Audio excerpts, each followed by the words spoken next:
Al final del arco 5 o en el primer capítulo de la cuarta temporada del anime, se revela un personaje cuanto menos interesante, un espíritu artificial que se hace llamar como su creadora, Echidna. En teoría, se trata de una copia de la bruja de la codicia. Esto nos lleva a una pregunta inevitable: ¿cuántas versiones de Echidna existen en realidad? Hasta ahora conocemos varias: la original de hace unos 400 años, la que conoció Subaru en el Castillo de los Sueños, la que escapó del santuario, y ahora esta nueva versión. Por ello, hoy les traigo este video explicativo, donde analizaremos este posible multiverso de Echidnas. Pero mucho ojo, porque contendrán spoilers de arcos futuros. Pero antes que nada, ¡comencemos!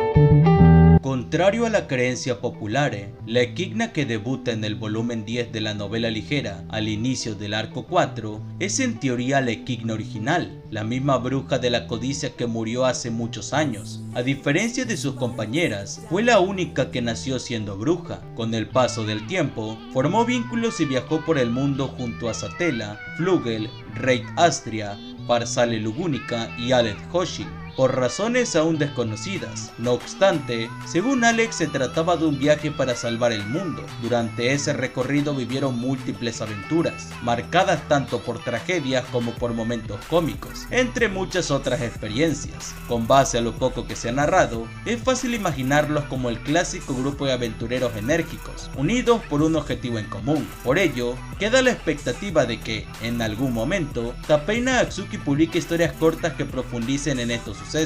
Esta misma Echidna conoció y actuó como tutora de un joven Roswaal, después de salvarlo del sufrimiento causado por un envenenamiento de mana. En términos simples, debido a su enorme poder mágico, Roswaal no podía expulsar correctamente el exceso de mana de su cuerpo, lo que lo habría llevado a la muerte, situación que se muestra en la segunda temporada. Asimismo, fue la creadora de 3 espíritus artificiales, siendo Pac el primero y Beatriz el último. También comenzó a investigar métodos de inmortalidad, transfiriendo su alma a cuerpos ajenos. Con este propósito, reunió tanto a humanos como demi-humanos, creando así el santuario. Se entiende que una de las razones para esto era mantenerse a salvo de Héctor, el brujo de la melancolía, quien además era su exnovio. En este proceso, el sacrificio de Ryuzu fue fundamental para continuar sus experimentos, lo que dio lugar a la creación de numerosas copias de ella. Entre estas destaca una en particular llamada Phoenix, en referencia al monstruo mitológico, de quien se hablará más adelante. En algún momento aún desconocido, Echidna también se convirtió en mentora y figura casi materna para Aldebarán.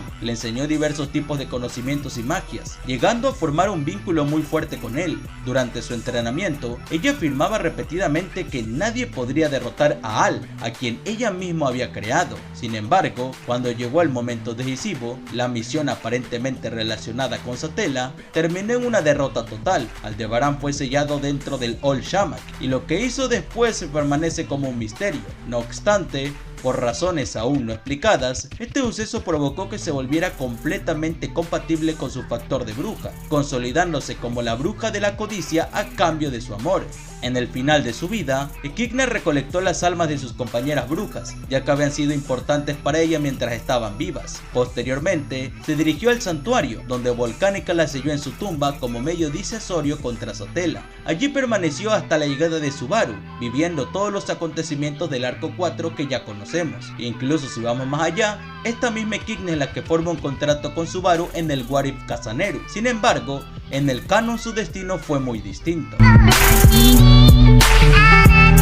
Aproximadamente 10 años antes de los eventos del arco 4, Garfield entró en la tumba y desafió las pruebas. Por preocupación hacia él, una de las copias de Ryuzu llamada Shima lo siguió y accidentalmente se sometió a la primera prueba. Viendo esto como una oportunidad para retomar sus experimentos de transcripción del alma, Echidna aprovechó la oportunidad para adherir una pequeña parte de su alma en Shima. Durante los siguientes 10 años, fue transfiriendo su esencia de manera gradual, llenando poco a poco a su recipiente. Una década después de iniciar este plan, Echidna finalmente encontró la oportunidad de escapar y no la desaprovechó. Hacia el final del incidente del santuario, es decir, el cierre del arco 4 y los episodios finales de la segunda temporada, logró transferir los últimos fragmentos de su alma. De esta forma, la Equidna que conocemos consiguió escapar del santuario tras 4 largos siglos. Como puedes imaginar, gran parte de este contenido fue omitido en el anime, aunque sí hubo una leve referencia en el episodio 24. Tras su reencarnación, se autodenominó Omega, debutando en el volumen 15, y emprendió un viaje con el objetivo de observar cómo ha cambiado el mundo en su ausencia, mientras recupera gradualmente el alcance total de sus poderes originales. Por supuesto,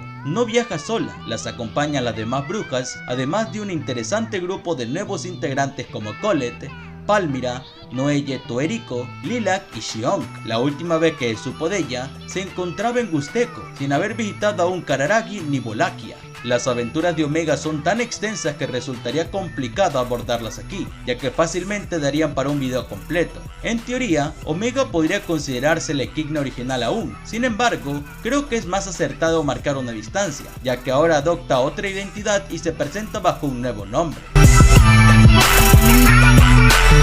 Como se nos explicó en el capítulo 1 de la cuarta temporada, Erigna es un espíritu artificial creado por la propia Equidna, la bruja de la codicia. Sin embargo, el propósito exacto de su creación, así como lo que ocurrió antes de que conociera a Anastasia, sigue siendo desconocidos. Aún así, Erigna afirma que sintió que el propósito de su nacimiento se cumplió en el mismo instante en el que nació, lo que incrementa el misticismo que rodea a este peculiar espíritu. Anastasia y Erigna se conocieron en la historia corta Chica de Kararagi y Ojo de Gato, 9 años antes de la llegada de Subaru a ese mundo. Madre, mejor conocida por nosotros como Capella Esmeralda Lugúnica, el arzobispo del pecado de la lujuria, encarga a un ex esclavo llamado Razer la tarea de recoger un objeto relacionado con el legado de las brujas. Dicho objeto era el espíritu artificial con forma de zorro, creada aproximadamente 4 siglos atrás. Erigna conoció a Anastasia 11 años antes del inicio de la historia, tras encontrarla detrás de una caja de madera que había sido entregada como parte de una carga. Debido a su incapacidad para formar contratos con humanos, terminó convirtiéndose en la consejera de Anastasia, ya que esta le resultaba particularmente intrigante, viéndola prácticamente desde el mismo debut de Anastasia, ya que se hacía pasar como su bufanda todo el tiempo.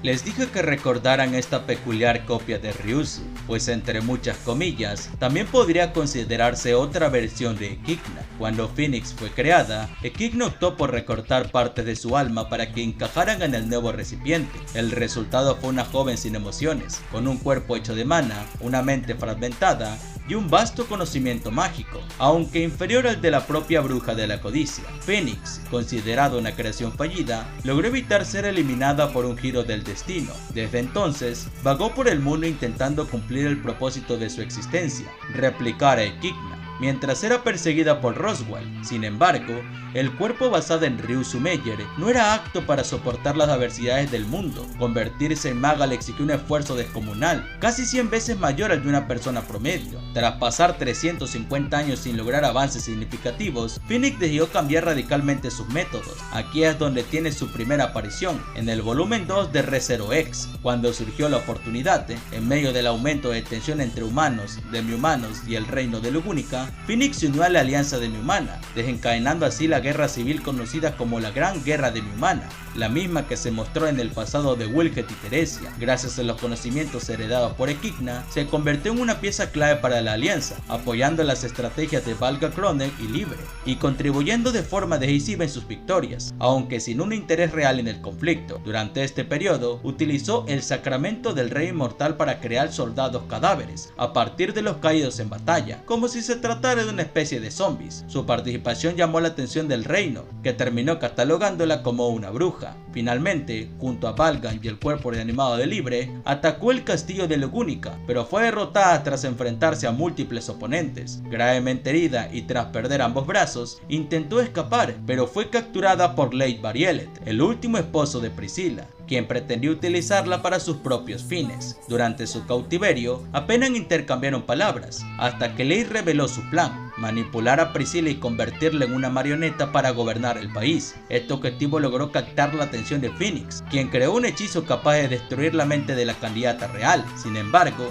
el plan fue frustrado por Aldebarán y su autoridad. Al notar que Lane no regresaba, Phoenix logró escapar y descubrir su muerte. Fue entonces cuando sintió un extraño ardor y comenzó a desarrollar un deseo de venganza hacia Priscilla, a quien consideraba responsable. Tiempo después, intentó nuevamente apoderarse de su cuerpo, atrayéndola a una trampa mediante una infección, propagada con un parásito desde una rueda hidráulica en el dominio Variel. No obstante, este plan también fracasó. Impulsada por constantes derrotas y su deseo de venganza, Phoenix decidió dirigir su mira hacia Wallachia, la tierra natal de Priscilla, tanto para completarse a sí misma como para consumar su objetivo. En algún punto, logró recuperar sus extremidades perdidas y emprendió su viaje, preparando múltiples contramedidas para asegurar su victoria. Es en el Imperio de Wallachia donde tienen lugar los acontecimientos de los arcos 7 y 8. Hacia el final del conflicto, al ser llevada al borde de la muerte por la espada Jean de Vincent y completar las partes faltantes de su alma, Phoenix adoptó la apariencia de la bruja de la codicia: largo cabello blanco,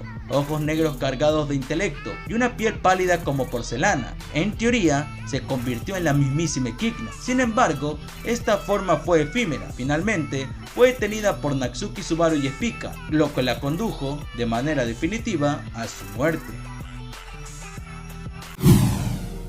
Y en fin, estas son todas las versiones de Equignas que existen en el mundo de Re:Zero, aunque en realidad solo hay una auténtica bruja de la codicia, la que conocimos por primera vez en el arco 4 y que fungió como antagonista, tal como expliqué a lo largo del video. Esto no permite dimensionar la importancia del personaje dentro de la obra. Incluso me recuerda a un tweet de Tapei Nagatsuki en conmemoración al cumpleaños del personaje, donde insinuaba que podría cumplir otro rol, como villana principal más adelante en la historia. Sin embargo, cada una de estas versiones resultan muy interesantes. Tengo pensado hablar de Erignia en un próximo video, aunque Phoenix también es otra gran opción. Déjame saber sus opiniones en los comentarios. Y sin nada más que aportar,